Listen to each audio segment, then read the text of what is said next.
The folks here in Monterey Park that I spoke to were in many ways shocked and in disbelief, feeling that a mass shooting would never happen in their hometown. Sadly, this is a sentiment that you see time and time again.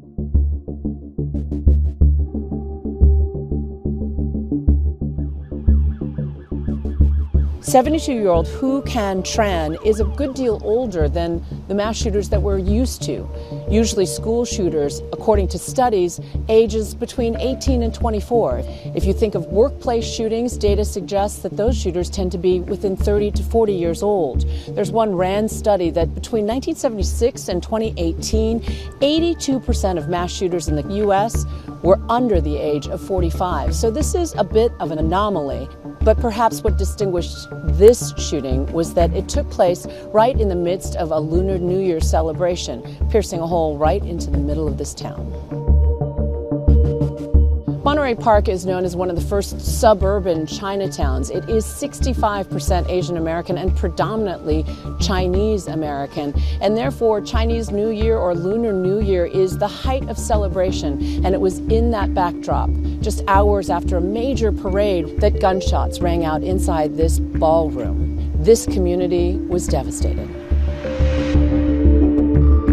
The shooter left behind no known motive. There was no note, there was no manifesto that you sometimes find. Investigators are still trying to explore and open to the idea of whatever motive it is. There is discussion about relationship turmoil, but at the end of the day, it's still unclear. I spoke to an eyewitness inside the ballroom at the time of the shooting, and she said the shooter said nothing, that he calmly walked in and opened fire.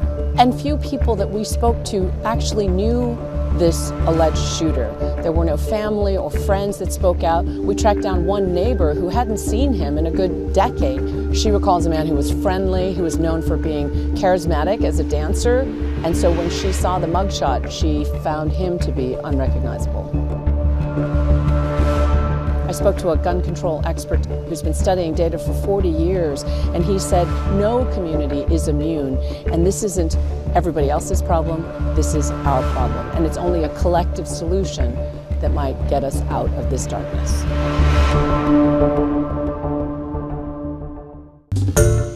Hi everyone, George Stephanopoulos here. Thanks for checking out the ABC News YouTube channel. If you'd like to get more videos, show highlights, and watch live event coverage, click on the right over here to subscribe to our channel, and don't forget to download the ABC News app for breaking news alerts. Thanks for watching.